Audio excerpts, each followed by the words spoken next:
My dear students, class 10th, we are going to start our second chapter from First Flight book, Nelson Mandela, Long Walk to Freedom.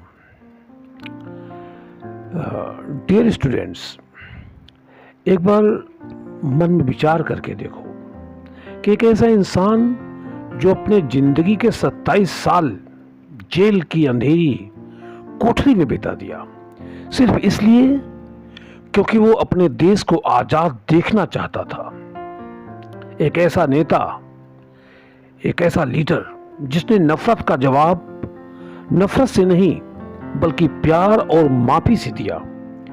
पर सोचो, वही आदमी जो इतनी साल तक एक मुजरिम, एक कैदी था, एक दिन उसी देश का प्रेसिडेंट बन जाता है। डियर स्टूडेंट्स, ये चीज विचारणीय है। ये चैप्टर हमें समझाता है कि जब आजादी का सूरज उगता है तो वो सिर्फ रोशनी नहीं लाता, वो सदियों के अंधेरे को मिटा देता है और एक नई जिंदगी की शुरुआत होती है। आज हम नेल्सन मंडेला के बारे में पढ़ रहे हैं और उनकी जिंदगी के कुछ खास पलों को करीब से समझने की कोशिश कर रहे हैं, जहां पे संघर्ष है, स्ट्रगल है, सैक्रिफाइस है, कुर्बानी है, बलिदान है और एक नेता, एक लीडर का मजबूत इरादा भी। So let's get started. Dear students, 10 मई 1994, 10 मई 1994 का ये दिन था। ये दिन साउथ अफ्रीका के लिए बहुत ही खास दिन था। प्रिटोरिया, जो साउथ अफ्रीका की कैपिटल सिटी है, उस दिन एक नई रोशनी में ये जगमगा रहा था। पूरी दुनिया से 140 से भी ज्यादा देशों के बड़े बड़े लीडर्स, बड़े बड़े नेता और महान लोग यहां इकट्ठा हुए थे। सब एक ही वजह से यहां आए थे। क्या करने आए थे? ताकि वो साउथ अफ्रीका की पहली डेमोक्रेटिक और नॉन रेजियल गवर्नमेंट की ओथ टेकिंग सेरेमनी यानी शपथ ग्रहण समारोह में शामिल हो सके। वो इसीलिए आए थे सब लोग। इसी दिन नेल्सन मंडेला राष्ट्रपति पद के लिए शपथ लेने वाले थे। इतने सालों के स्ट्रगल के बाद, संघर्ष के बाद उनका देश आजाद हो गया था। मंडेला ने इस गैदरिंग को, इस भीड़ को, इस असेंबली को रेनबो गैदरिंग कहा, क्योंकि वो अलग अलग जातियों, रंगों और कल्चर्स के लोग इकट्ठा हुए थे। अब रेनबो क्यों कहा? रेनबो मीन्स इंद्रधनुष, जिसमें 7 रंग होते हैं, इसलिए 7 रंग होते हैं तो वो गैदरिंग रेनबो गैदरिंग हुई, क्योंकि वहाँ अलग अलग रंग थे, अलग अलग जातियाँ थीं, अलग अलग सभ्यता, कल्चर्स को मानने वाले थे। हर बैकग्राउंड के लोग एक साथ खड़े हुए थे एक नए साउथ अफ्रीका का जश्न मनाने के लिए, जहां सबको बराबरी का हक मिलने जा रहा था। ये जश्न यूनियन बिल्डिंग के शानदार सैंडस्टोन एम्पी थिएटर में होने जा रहा था। एक ऐसी जगह जहां कई सालों तक, जहां सिर्फ गोरो मीन्स जो गोरे लोग थे, गोरे लोगों का राज था, यानी कि व्हाइट सुप्रीमेसी का शासन था। जो अंग्रेज थे, व्हाइट पीपल, उन्हीं का वहां शासन था। लेकिन आज उसी जगह पर एक नई कहानी लिखने जा रही थी। एक ऐसी कहानी जहां बराबरी, इंसाफ और आजादी की जीत में हो रही थी। नेल्सन मंडेला अपनी बेटी जननी के साथ स्टेज पर मौजूद थे। सभी की नजर उन पर थी, एक ऐसे लीडर पर, एक ऐसे नेता पर जिन्होंने इतने सालों तक संघर्ष किया था। सबसे पहले मिस्टर डी क्लर्क ने सेकंड डिप्टी प्रेसिडेंट के रूप में शपथ ली। उसके बाद थोबो एम्बेकी ने फर्स्ट डिप्टी प्रेसिडेंट के रूप में शपथ ली। और फिर वो पल आया जिसका इंतजार सदियों से किया जा रहा था।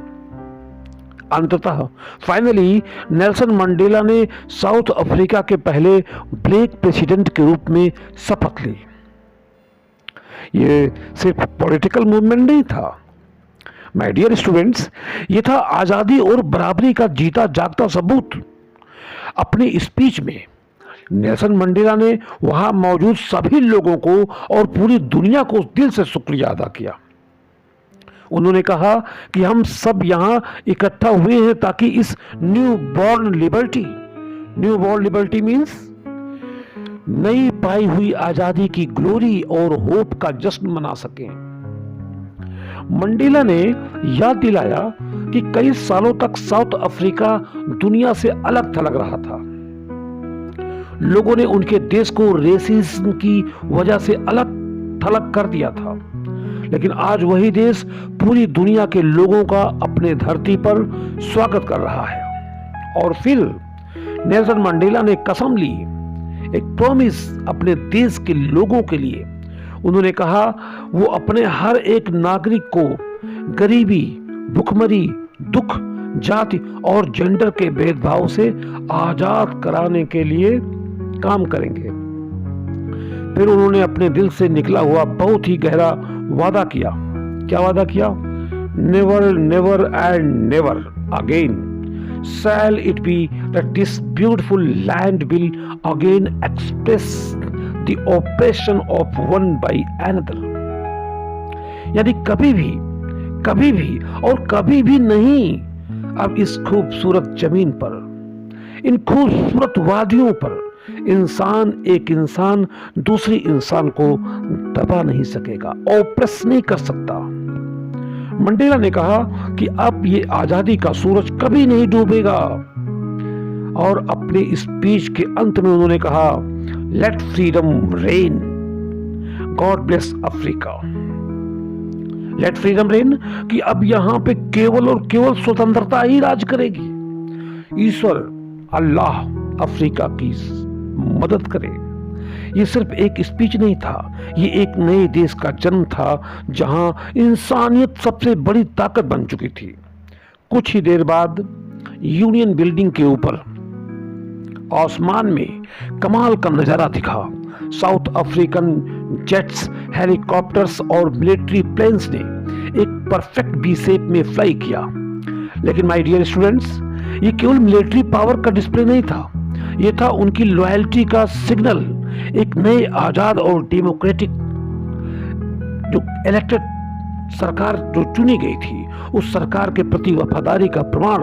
और सबसे जो गहरी बात थी वो ये थी माय डियर स्टूडेंट्स कि वो मिलिट्री जनरल्स जिनके सीने पर मेडल्स लगे थे, जो कुछ साल पहले मंडेला को अरेस्ट कर चुके थे, आज उसी मंडेला को सल्यूट कर रहे थे, सलामी मार रहे थे प्यारे बच्चों, और अपनी वफादारी उन्हीं के सामने जता रहे थे।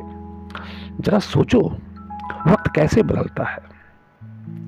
जिसे कभी दुश्मन समझा गया था, आज उसी को लीडर मानकर सलाम किया जा रहा था, सल्यूट हो रहे थे, सलामी ठोकी जा रही थी।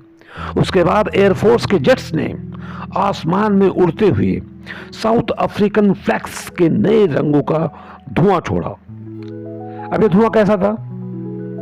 ब्लैक, रेड, क्रीम, ब्लू और गोल्ड। पूरा आसमान इन रंगों से भर गया। एक नई पहचान का जश्न। फिर एक खास पल आया। क्या? एक बहुत ही खास पल आया। वो पल ये था मेरे प्यारे बच्चों कि दो नेशनल एंथम राष्ट्रगान एक साथ बजाए गए। दी व्हाइट ने यनकोसी सिक्लेल आई अफ्रीका गाया। ये जो राष्ट्रगान था यनकोसी सिक्लेल आई अफ्रीका, ये दी व्हाइट लोगों ने गाया। और दूसरा जो एंथम था ब्लैक्स का, फ्रीडम एंथम था, द ब्लैक्स ने डाई स्टेम गाया। डाई स्टेम करके उनका एंथम था। जो पहले का ऑफिशियल एंथम था उसको द ब्लैक्स ने गाया। भले ही उस दिन बहुत से लोगों को दूसरे एंथम के शब्द बहुत अच्छी तरह से याद नहीं थे लेकिन उसकी अहमियत कुछ और थी। ये था एक नए साउथ अफ्रीका का सिंबल, जहां सब एक साथ थे, एक मंच पर एक झंडे के नीचे खड़े थे, जहां पहली बार रंग या जाति से ऊपर उठकर यूनिटी का जश्न मनाया जा रहा था, एकता का जश्न मनाया जा रहा था। उस खुशी के दिन जब पूरा देश आजादी का जश्न मना रहा था। मंडेला का मन अपने बीते हुए दर्द भरे कल की तरफ चला गया। उन्हें याद आया कि अपार्थीड यानी रंगभेद का वो क्रूएल सिस्टम जो गोरे लोगों के फायदे के लिए बनाया गया था, कैसे सालों तक उनके देश में नफरत, भेदभाव और जुल्म का जरिया बना रहा था। लेकिन मंडेला ने सिर्फ अपना दर्द याद नहीं किया, उन्होंने उन हजारों लोगों को भी याद किया जिसने इस गलत सिस्टम को खत्म करने के लिए अपनी जान दे दी, कुर्बान हो गए। वो लोग जिनकी हिम्मत और कुर्बानी को भुलाया नहीं जा सकता और ना ही उनके दर्द को शब्दों के माध्यम से बयां किया जा सकता। मंडेला कहते हैं कि मैं तो उन सब अफ्रीकन फ्रीडम फाइटर्स का एक छोटा सा हिस्सा हूं जो मुझसे पहले आए थे। उन्हें इस बात का दुख था कि वो उन लोगों को थैंक यू नहीं कह पाए। किन लोगों को थैंक यू नहीं कह पाए? ओलिवर टैम्बो, वैटर सिकुलू, चीफ लुथुली जैसे महान नेताओं को याद किया जो सालों तक संघर्ष करते रहे। मंडेला कहते हैं कि जुल्म और नफरत का एक अजीब असर होता है। ये कभी कभी ऐसा समय लाता है जब बहुत ही हिम्मती, समझदार और दयालु लोग पैदा होते हैं। यदा यदा ही धर्मस्य, जब बहुत ज्यादा अत्याचार होता है तब कुछ शक्तियां उतरती हैं। गीता ऐसा कहती है इसी अंदाज में। मंडेला ने कहा कि इनके देश में हीरे जवाहरात तो हैं, लेकिन इसका असली खजाना तो उसके लोग हैं जो सबसे शुद्ध हीरे से भी ज्यादा अच्छे और सच्चे हैं। मंडेला कहते हैं कि उन्होंने अपने साथियों से ही हिम्मत का असली मतलब समझा है। उनके शब्दों में करेज का जो मतलब है ये नहीं होता है कि डर नहीं लगता मुझे, मेरे अंदर बड़ा करेज है, बड़ा साहस है, बल्कि करेज तो ये होता है कि तुम अपने डर को हरा दो। You get defeated your fear. उनका कहना था कि बहादुर वो नहीं होता जो कभी नहीं डरता, बल्कि वो होता है जो डर के सामने टिकता है और उस पर जीत हासिल करता है। मंडेला आगे बताते हैं कि हर इंसान की जिंदगी में दो तरह की जिम्मेदारियां होती हैं। प्रथम जिम्मेदारी अपने परिवार के लिए होती है और दूसरा जिम्मेदारी अपने लोगों के लिए, अपने देश के लिए। तो इसे ट्विन ऑब्लिगेशंस कहते हैं, दो प्रकार की जिम्मेदारियां। लेकिन वो कहते हैं कि अपार्थाइड, ये जो रंगभेद की नीति थी, अपार्थाइड वाले साउथ अफ्रीका के एक ब्लैक इंसान के लिए दोनों जिम्मेदारियों को निभाना लगभग नामुमकिन था। क्यों नामुमकिन था? अगर कोई अपने लोगों के लिए आवाज उठाता था उस समय, तो उसकी फैमिली से उसको दूर कर दिया जाता था, उसकी फ्रीडम छीन ली जाती थी। मंडेला बताते हैं कि उनके लिए आजादी का मतलब समय के साथ साथ कैसे बदलता गया। मंडेला जी कहते हैं कि बचपन में उनके लिए आजादी का मतलब था खुले आसमान के नीचे दौड़ना बिना किसी रुकावट के, और जब वो स्टूडेंट बने तो आजादी का मतलब था रात को दोस्तों के साथ घूमना बिना किसी डर के। जब वो जवान हुए तो उनके लिए आजादी का मतलब था अपना घर बनाना और अपनी फैमिली के साथ जीना। लेकिन धीरे धीरे उन्हें ये एहसास हुआ ये तो सिर्फ उनकी अपनी फ्रीडम थी, अपनी आजादी की बात थी। उनके लोग, उनका समाज, उनका देश अभी भी आजाद नहीं था। तब उनकी अपनी आजादी की भूख उनके लोगों की आजादी की भूख बन गई और इसी सोच ने उनका जीवन बदल दिया। वो एक डरने वाले इंसान से एक हिम्मत वाले लीडर बन गए। वो एक परिवार से प्यार करने वाले इंसान से एक ऐसे व्यक्ति बन गए जो अपने लोगों के लिए सब कुछ छोड़ने को तैयार था। क्या? A man without A home. और फाइनली और अंत में मंडेला एक बहुत ही जरूरी बात कहते हैं। वो कहते हैं कि आजादी सिर्फ ऑप्रेस्ड के लिए नहीं होती। ऑप्रेस्ड मीन्स जो जिसको दबाया जाता है, जिसको कुचला जाता है, जिसका शोषण किया जाता है, उसको इंग्लिश में ऑप्रेस्ड कहते हैं। वो कहते हैं आजादी सिर्फ ऑप्रेस्ड के लिए नहीं होती, बल्कि उसके लिए भी होती है जो ऑपरेशन करता है, यानी जो दबाता है, जो कुचलता है, जो पीड़ित करता है। उन्होंने कहा कि जो इंसान दूसरों की फ्रीडम छीनता है वो खुद भी आजाद नहीं होता। वो नफरत, छोटी सोच और भेदभाव की जेल में कैद रहता है। मंडेला मानते हैं कि जब तक दोनों तरफ के लोग आजाद नहीं होते, चाहे वो जुल्म सहने वाला हो या करने वाला हो, तब तक सोसाइटी ट्रूली फ्री नहीं हो सकती। तब तक सोसाइटी का सच्चे अर्थों में स्वतंत्रता नहीं मिल सकती। ऑप्रेसर और ऑप्रेस्ड यानी कि परेशान करने वाला और परेशान यानी पीड़ा देने वाला और पीड़ित व्यक्ति दोनों ही अपनी इंसानियत से दूर हो जाते हैं। तो मेरे प्यारे बच्चों, my dear students, class 10th, I think you are listening me.